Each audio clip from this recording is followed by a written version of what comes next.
edition of the Africa Dialogue Series of the Harvard Kennedy School Alumni Association of Nigeria. Our association is particularly grateful to His Excellency, Dr. Fayemi, Governor of Ekiti State, Chairman of the Nigerian Governors Forum, a fellow alumni of the Harvard Kennedy School, for accepting to serve as keynote speaker at this maiden edition. The theme, Harnessing Africa's Demographic Dividend for Peace, Security, and Productivity through Investment in Youth. Africa has the youngest population in the world, and according to the United Nations, 226 million youth aged between 15 and 24 lived in Africa in 2015, representing nearly 20% of Africa's population, making up 1/5 of the world's youth population. By 2030, Africa's share of youth in the world is forecast to increase to 42% and will continue to grow throughout the remainder of the 21st century, more than doubling by current levels by 2055. On the face of it, this is good, especially when compared to many developing nations like Japan, Canada, and even the United Kingdom, where they have had to import manpower to meet their domestic needs, their aging, and to manage their aging population, and actively encouraging emigration from around the world. This seeming demographic advantage in Africa is, however, meaningless, given the rather suboptimal investments in education, skills development, and healthcare by Africa's governments, which has culminated in illiteracy, unemployment, poverty, drug abuse, poor health status, and low skills among Africa's youth. These conditions have precipitated frustration, anger, and insecurity across Africa and threatened the sovereignty of some nations on the continent, where collectively youth account for 60% of all of Africa's jobless, according to the United Nations. Of Africa's nearly 420 million youths aged between 15 and 35, 1/3 are unemployed and discouraged. Another third are vulnerably employed, and only 1 in 6 is in wage employment. Youth face roughly double the unemployment rate of adults, with significant variation by country, according to the African Development Bank. And the truth is that only very little progress can be made in an atmosphere of despondency fueled by insecurity and lack of opportunities. Policymakers and citizens must therefore redouble efforts to find the right policy mix to catalyze Africa's industrial and manufacturing sectors to provide jobs and ignite the productive capacity of its young population. We will shortly listen to Governor Fayemi, who is himself an alumni of the Kennedy School. And I want to take this liberty to challenge fellow alumni, whether in or out of government, by asking, what are we doing with our Harvard education? Like all of you, I am truly inspired. I'm proud of my Harvard education and cherish the opportunity and privilege in that institution. We must recognize that with the privilege of attending one of the most prestigious schools in the world comes great responsibility. We must pause from time to time to reflect and remind ourselves why we invested so much time and physical resources to attend Harvard University. Was it simply for prestige or for access to the tools, resources, and networks that help us reimagine, shape, and transform our world? Or whatever your motivation was for attending Harvard University, duty now beckons. And this is definitely not the best time for our continent. Therefore, as beneficiaries of a Harvard education and its accompanying networks and pedigree, the burden of responsibility is upon us to do all we can to lead in navigating our new world with all the challenges by contributing our knowledge, skills, experience, network, and resources towards transforming our continent, society, and communities for the better.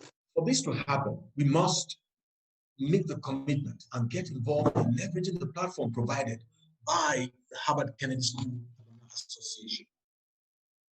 It's been estimated that well over 1,000 Nigerians have benefited from a combined executive and full-time degree Harvard Kennedy School education. This number presents a significant opportunity for us to make our voices heard across our continent, nations, federal, state, local government, and legislative levels, as well as in the private sector and civic spaces. It is a well-known fact that a good number of our fellow alumni are in positions of authority and influence, while some occupy the highest echelons of their professions and enterprise.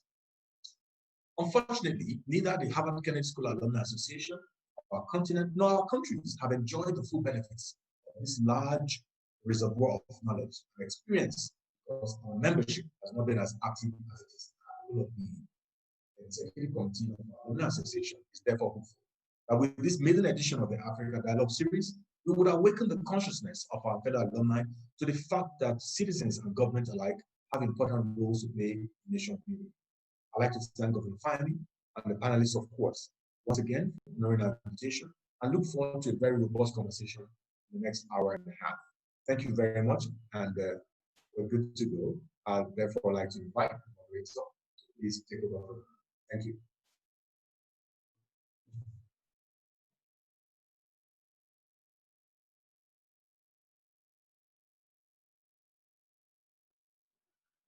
Thank you very much, Mr. Frank Nweke. We would like to proceed immediately through the program by explaining to a few housekeeping rules. We'll try to keep as much as possible to the time. We will not exceed the time set here. We would therefore be engaging this rich panelists we have, starting with the keynote speaker, His Excellency, Dr. Kadi Fahmy, the Executive Governor of Ekiti State and Chairman of the Nigerian Governors Forum, who has most kindly given us his assurances that he will not only make a speech, but spend some time with us here while we discuss this important issue, which he also considers a very critical one, given his background in terms of working in development agencies across the world up till now. The panelists that will be discussing his presentation includes Miriam Bukar Hassan, a poet, motivational speaker, and an entrepreneur, someone who has used her thoughts to channel the youthful energy we have in the country. We also have with us Jude Abaga, popularly known as MI, who is more of an entrepreneur than what most people would even understand. He will share with us his experiences, both actively on the front of pushing the youth agenda and in his own experience in running an entrepreneurial service. The third panelist will be Uche Pedro, the founder and CEO of Bella Niger, who is of more things, one of those Nigerians who came back from the diaspora to work in the country in Nigeria because she believes so. The focus of the conversation is entirely around the young people in Africa. These young people are confronted with multiple challenges, ranging from economies that grew but could not create sufficient jobs, the issues of are we producing more people than the economy can provide, but most importantly, a continent that has faced the wrong end of the global financial economic crisis that has led to sluggish growth post the crisis, in part arising from adverse economic policies and poor commodity prices from their output. The COVID-19 pandemic just added another layer to the challenge. Africa is the only region where the youth bulge will continue to grow in the foreseeable future, presenting both an opportunity to reap the demographic dividend and an imminent time bomb and threat to social cohesion, as well as massive migration in search of opportunities if appropriate policies are not implemented to harness the dividend. That said, statistics show that Africa's youth unemployment rate is indeed the lowest in the world compared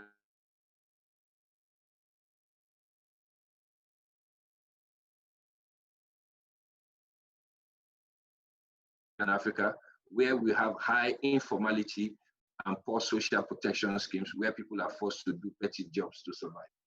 That data, which I cited, came from the ILO, which also showed us that it is important that rather than use the unemployment data, the more appropriate data for Africa will be employment to population ratio, which shows that around 2 in every 5 young people of working age are in some form of employment in Africa, declined between 2012 and 2018.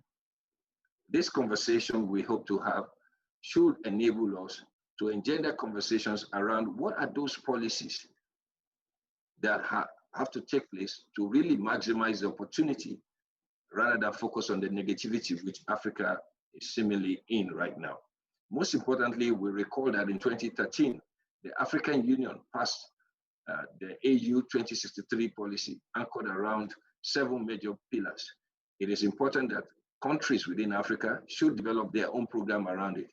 A look at the alignment of that particular objective and those objectives drawn by individual African states reflect a disconnect. Recently, the 10-year plan, which is 2013 to 2023, should be out. The update will be out, and we'll look at that.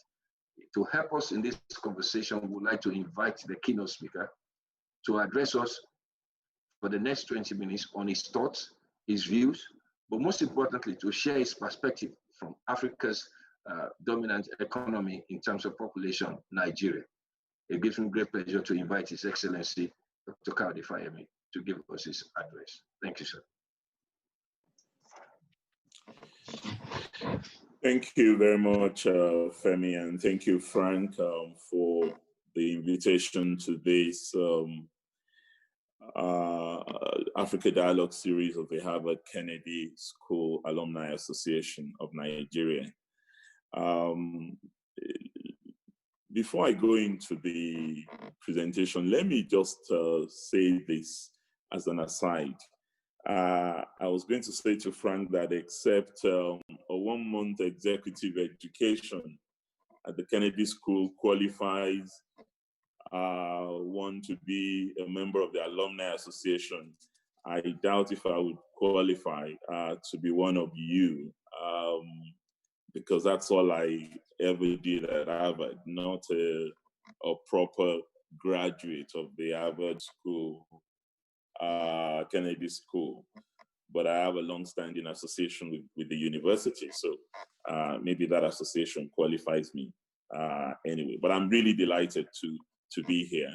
And I think this dialogue itself is a testimony to your fidelity to the ideals of Harvard Kennedy School, whose alumni are expected to be torchbearers for the institution's idea of changing the world through the nurturing of impactful leaders.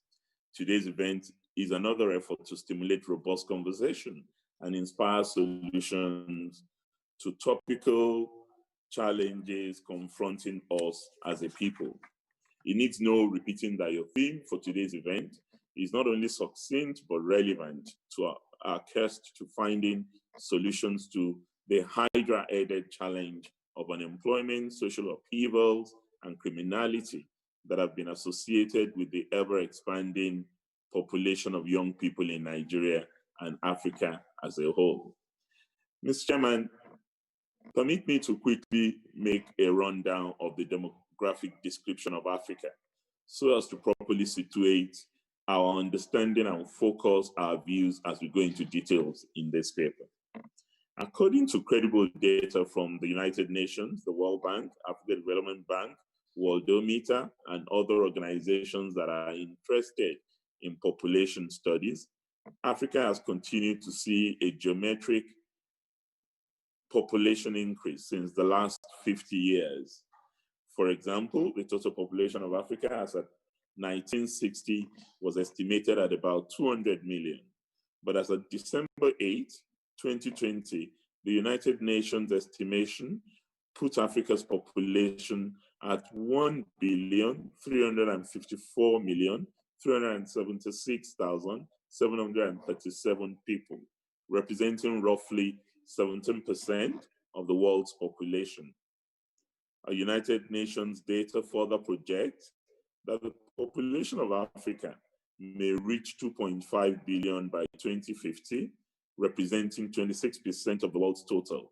It is even estimated that Africa's population may hit 4.5 billion by 2100, and that will make Africa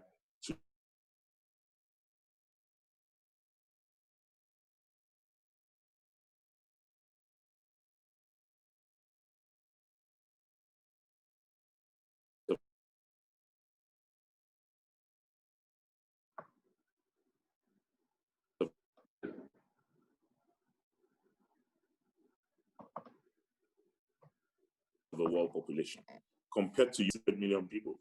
But today, in about 60 years, whereas it will be noted that a great percentage of increase in the European population can also be attributed to the continuing aggressive migration from African and Asian countries under the period of review.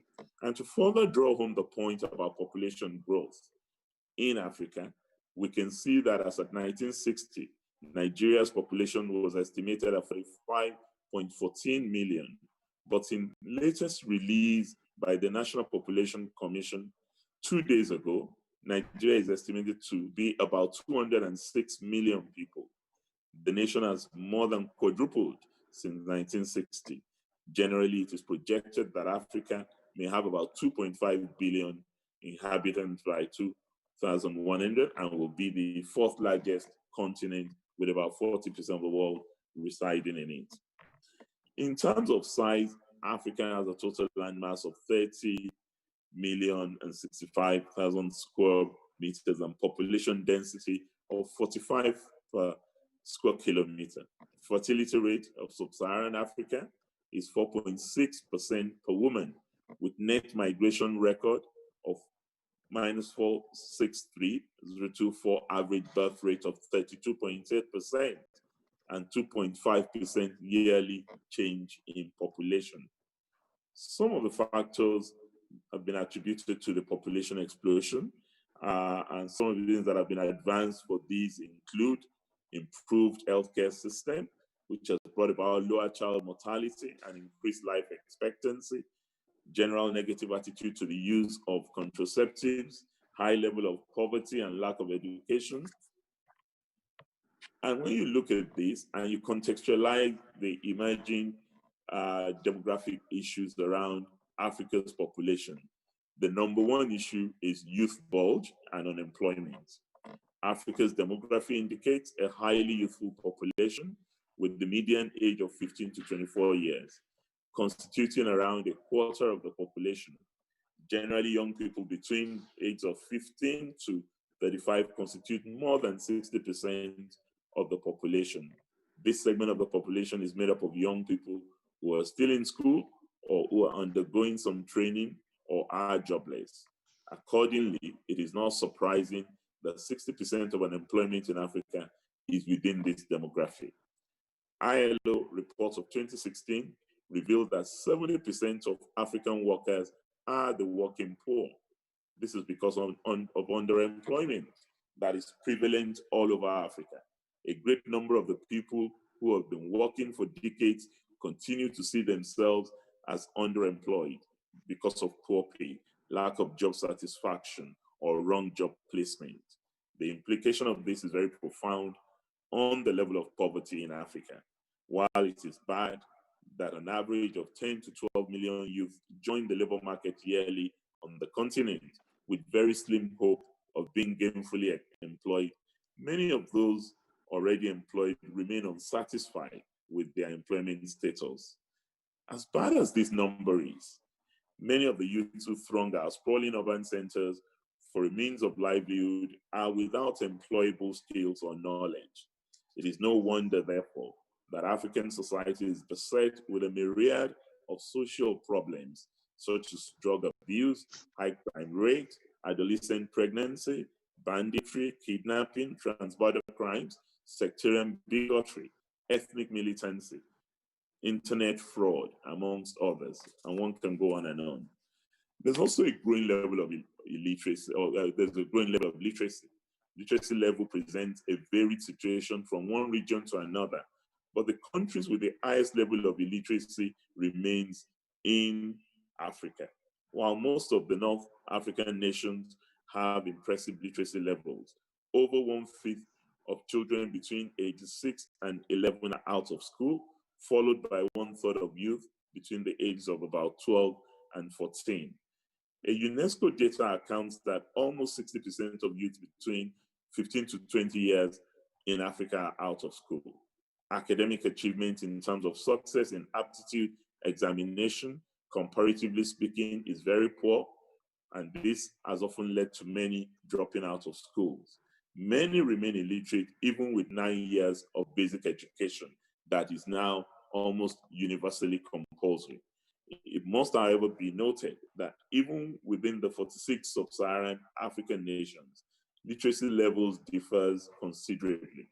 In contrast, In Nigeria, for example, national adult literacy level as of 2018 was 62.02% of the population.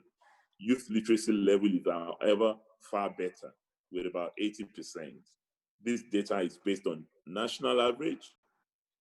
A more realistic position would be to look at the literacy level on the state-to-state basis and zone-to-zone basis. While some states have as much as 98% literacy level among the young adult population, other states have as low as 30%, and the average of this will suggest 64% nationally. What we also notice with these emerging demographic issues is gender inequality. Although some progress has been made in most African countries in addressing issues around gender inequality, the challenge remains. With half of the population as female, but very low representation in key decision-making organs of the society, women continue to face discrimination that has hampered the kind of the benefits that the population should have gained from. Urban boom versus rural desolation. Some 60 years ago, about 70% of African population lived in the rural areas, mostly in their native communities. Today, the statistics has inversed.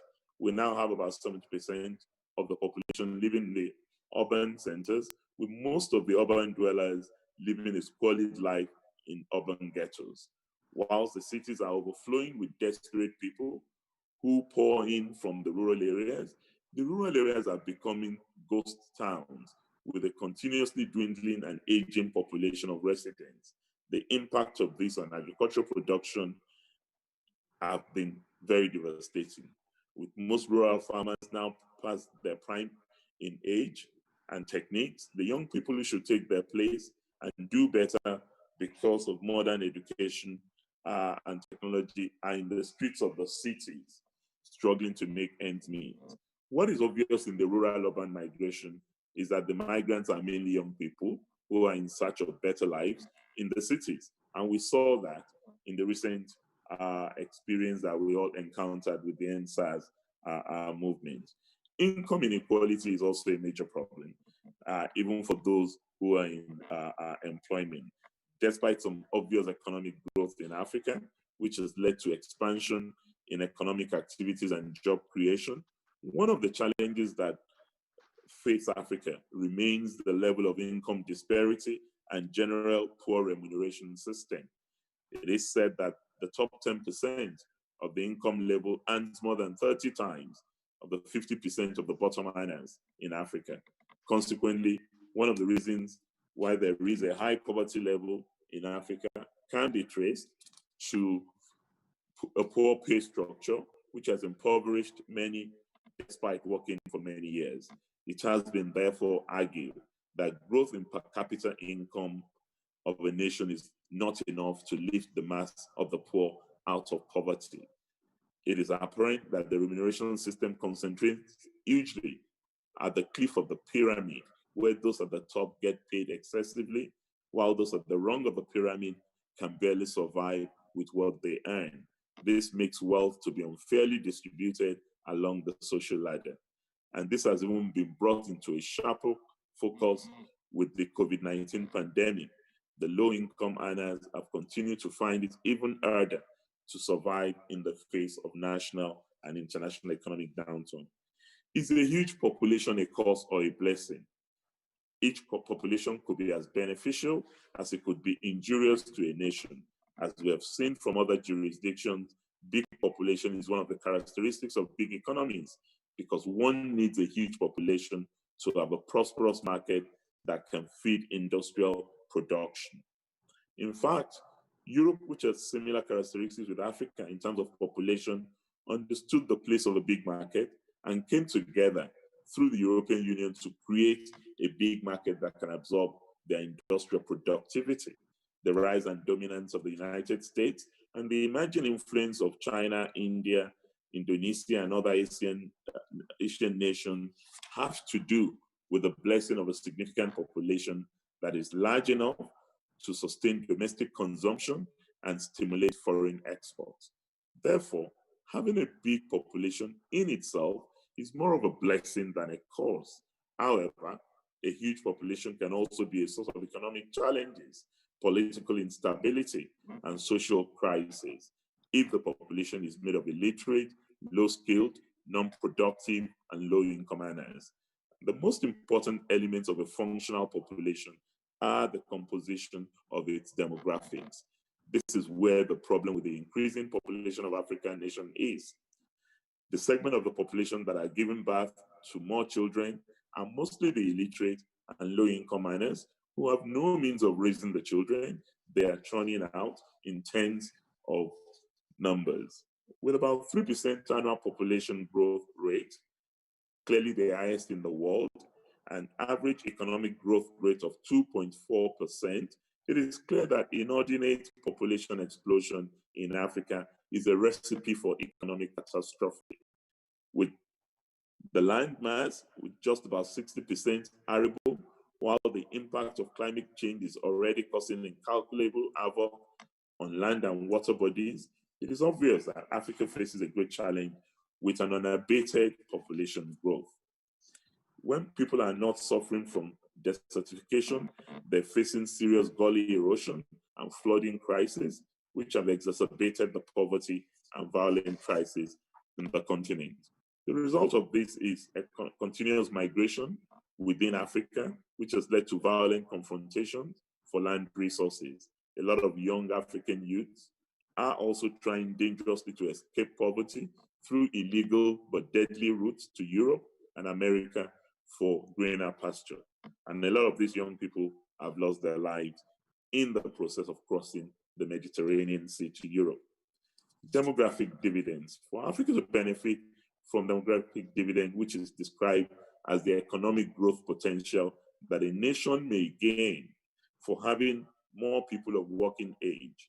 In practical terms, it suggests that a nation or region that has a youthfully skewed population of working age of 15 to 65 stands to benefit from higher productivity and rapid economic growth.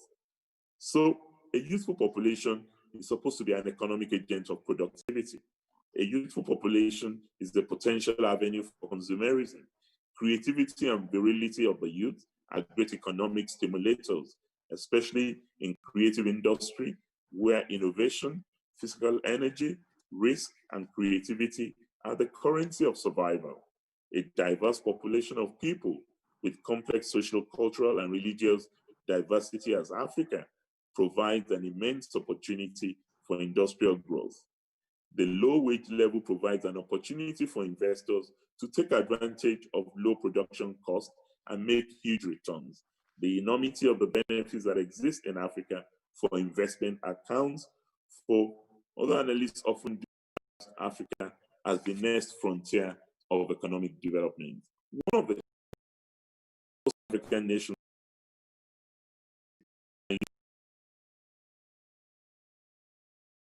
to secure the society.